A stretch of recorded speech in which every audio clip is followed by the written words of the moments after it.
listen. Okay. You don't say that at the beginning. Okay.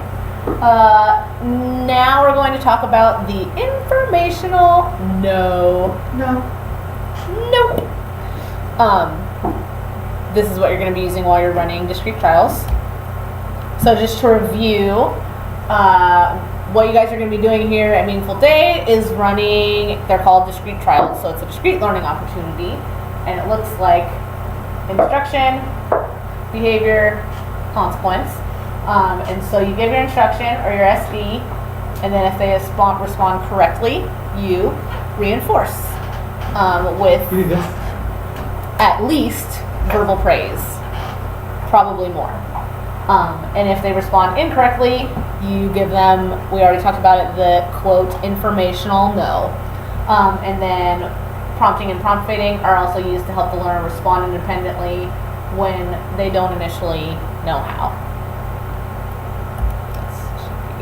So the informational no, it's not intended as a reprimand. It's not meant to be like, a lot of times no to a kid is like, no, get down. It's not like that. It's not even, there's nothing angry about it, and it's not meant to be a punishment. What it is intended to do is intended to facilitate learning. So really, I don't know if I really gave that a good look before I chose that picture. It's like really, Anatomically correct. Yeah. So what it's meant to be is a simple feedback, like someone who's doing ballet looks in a mirror so that they can get that immediate feedback of like, am I doing what I think I'm doing right? Like, I'm like, oh, look at my sharp, Angles. good arms. Yes. And then I look in the mirror and I'm like, oh, I look like a noodle. What's wrong? And then I fix it. That's what the informational no is meant to do. So it's said in a calm, clear, but serious voice. Seriously. Allow me to demonstrate. No. Okay, that was really bad because I was laughing. Here, want to do like a trial? Yeah. Yeah, so to say what is Okay. it doesn't matter. What's this? A dog. No. What is this? A cat. No. What is it? Frisbee. Yeah, frisbee. Yeah. So that's it. The main point is. Oh. Did I talk about it? Oh. So the main point, the reason we say it in a calm, clear, but serious voice, we don't want to be like. No, you don't want us to sound exasperated, but you also don't want to confuse it with reinforcement. So what you don't want to do is like, no, which is like if you're trying to develop rapport. I mean, it makes sense on paper, but some people, if you said like, tell them no, that's not right, they would be like, no, because they don't want to sound mean. Right. But you also don't want it to accidentally reinforce.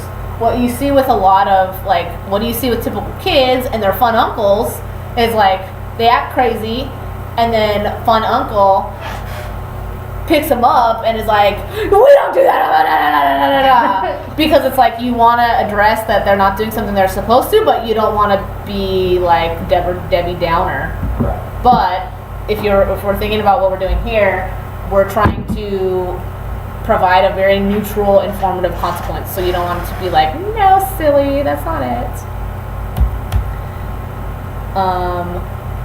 So when you give it, when we went over a response, hopefully this covered most of this, but you give it when you see an incorrect, you want to give it like, boom. So just a little review of what an incorrect response is. If you see no responding after 3 to 5 seconds, wrong. If you see any behavior other than the target response, like if you say clap and they go, then like wrong. Or other behaviors specified in the data criteria. So if the behaviors you're trying to teach clap, and maybe in the program it says like only accept responses that make a sound, because some of our kids are like clap, and it's like, so even though they did technically clap or try to clap, if the team has decided we're only accepting, then that's what you accept. And then this can confuse people sometimes, because it says you need to wait 3 to 5 seconds for a response. that's only if your learner is not responding or maybe like doing other things and it looks like they're going to do the clap. Like, so if they scratch their head first, but it's just actually they're scratching their head and then they clap, that's fine. Or if they're just sitting there, you want to wait the 3 to 5 seconds. If you see, if you know they're not going to do it for whatever reason, like you say clap and then they quickly touch their shoulders, you quickly say no. You don't have to like, they touch their shoulders and like, I'm still waiting 3 to 5 seconds, like maybe they'll clap. No, they already got it wrong. So you want to give it as soon as you realize that they are getting it wrong. And this can be like, if you see challenging behavior, obviously. So if you see clap and they go, ah! If you wait that 3 to 5 seconds, maybe they'll clap.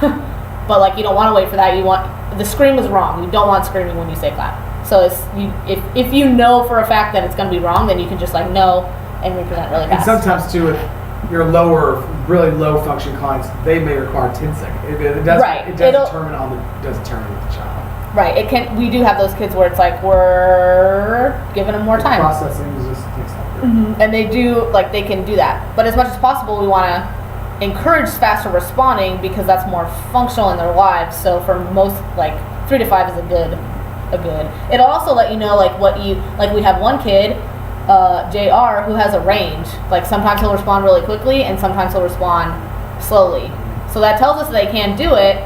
So in those kind of cases, you want to, like, not reinforce those long responses because why would he shorten his time if he gets just as much reinforcement to chill out and be like, one day. So these are just kind of the basics of delivering the informational no. Again, you want to use an unemotional, flat tone, no. You can also say like nope or It really doesn't, you're just trying to tell them that it's a wrong answer. You don't want to smile or say it in a tone that might be reinforcing. And then this is something that I don't know that we always do here, but for some kids it could be really helpful. You don't want to look them in the eye, especially if they're a kid who likes attention, and be like, no, because that might be reinforcing. So you want to kind of just be like, no, usually like look at the stimuli or, you know. You don't want to, unless you have to block it, you don't want to be like, it's the same thing with like, even though you might feel like you're being mean because you're like no and saying no 100 times in a session, you don't want to give that encouragement that you might be like, no, nobody. Yeah. Or, and if for whatever reason, if you think that some other reinforcement might be coming from somewhere, like maybe the kid thinks they're being silly and they're touching the wrong thing on purpose and you're saying no, but another kid at the next table is laughing at it, then like your no is not doing any good. So you need to like turn them around or something, move rooms, I don't know. And then this one is not for every kid, but sometimes a lot of kids might engage in like property destruction with the stimuli. Like you say no and then they don't like that no and they like or throw things, throw stimuli, rip papers. So for some kids it's appropriate to say like no and you give a little block. And then your hands are already there to block, and in case you need a prompt on the next one, you're right there. So if you need to be like no, touch blue, you're right there. And then you want to quickly move on to the next trial. I know we talked about like trial pacing and how you only leave a couple seconds. If you're not providing, the few seconds are for reinforcement. So since you're not reinforcing, you should just be like, no, touch blue. No, touch your head. No, do this. So now we get a little bit more advanced. Like the simple way is just like no. But we can also say things like no, nope, try again. We can add information to it. You can be like, no, it's this one. Well, that's kind of like a, or like, no, touch it nicely. Something like that. So these different varieties of what to use can vary depending on the learner. Like the team might decide for this kid, we're going to say try again. Because no, for whatever, like sometimes the word no is really aversive to kids and they have this, like, what does no mean? It never means something good. So sometimes kids have this like quick reaction to like, ah! And also it means like after experience here, they know that it means that they're not getting the reinforcement, because when they get it right, you say like, yeah, and blow bubbles in their face, which is what they like. And when you say no, it signals no bubbles are coming. which is good in the sense of learning, because now it makes them more likely to do the correct response. But it's bad in the sense of it's not very motivating for our kid. We don't want them to not like the table. Otherwise, we're going to see a ton of like escape and avoidance behavior. So for some kids, we talked about this before, where it's like you change it to try again, and it's like a different kid. And so this will be, communication is important here, because if for whatever reason you notice this pattern, like if you're kind of like, oh, well, I said instead of no, and all the behavior went away, like tell somebody that. Because that's good stuff that we want to know, and then we want to tell everybody to do that. So CCH tried. Yeah. You can also vary what you say to match the learner's response. So like we talked about this with reinforcement, where you're going to see a variety. It's not just black. It's not super clear. This is right. This is wrong. You're going to see a variety of different responses. You're going to see like simple errors. You're going to see problem behavior when you present your SD. You're going to see like really hard trying, but wrong. So, for example, if you see a problem behavior, you don't have to feel bad. Like, if you say clap and the kid says, ah, and like hits the table as hard as they can, you say no. Like a simple, still not scolding, but no. You're not going to limit the seriousness of it. You say like, no, try again. If you see just errors, like they are kind of trying, but if they're not engaging in behavior, it's not because they're doing it on purpose. They just don't have it yet. Then something like try again might be really, really appropriate. If it's a skill that you can't prompt and they're trying really, really hard, you want to say like, oh, try again. You want it to almost be reinforcing. Close, yeah. And that information is really good. Yeah, like we have a kid who's doing vocal imitation, and you can't prompt. Like if I say ba, like say ba. Ba. Yeah. Ja. Say ba. Ja. Oh, you're so close. Say ba. Da. Oh, you're almost there. Say ba. Ba. Yeah, you did it. This was literally me yesterday with that kid. So I can't, like, normally discrete trial shouldn't be so aversive for a kid, because it's like, do it. If you do it right, I'm going to give you all this good stuff. And if you do it wrong, I'm going to help you.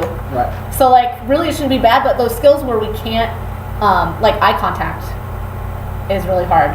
Like, if you say, like, the kid's name and they turn their head but they don't look at you, you say, like, oh, you almost looked at me. You know what I mean? So you can kind of make it more appropriate. You don't want to... If you can't prompt, you don't want to just be like, no,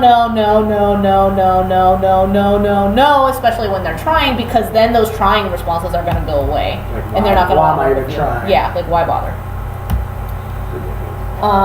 Or you might, and then we talked about this a little bit, but you might want to vary what you say to give more information. So this is almost like a prompt, but it's kind of like a prime, because you're not doing it with the trial. You're doing it in the previous trial to help the next trial. So if responses that are only slightly wrong. So for some kids, we're working on, maybe they have tax, but you're working on give me versus touch. Like, you realize that they don't make that distinction. Whatever you say, like, oh, give me the blue one, and then they touch the blue one. So if you say, like, give me the blue one, and they touch it, you don't want to just say no and give them the impression that, like, that was the wrong answer because it was the blue one. You want to say, like, no, give me the blue one. That's actually, like, another prompt on the next trial. But, maybe somebody, you say, like, touch the whatever, and they touch it, but they hit it. But it was the correct answer. So you don't want to just say no. You might prompt on the next one, because then you're going to give the impression that it was wrong. So you can say, like, no, that was too hard. Touch the whatever, and then you can tell them without having to physically prompt it. So it's a little less intrusive. You want to use that strategy usually only with kids who have a strong verbal ability. If they don't have that strong verbal ability, then the real teaching is inside the prompts. So if a kid who can't understand your words says, like, here's the blue one, they're not going to say that, but they touch it too hard, then you're just going to go, no, touch the blue one, and you're going to prompt with the nice That's it for that.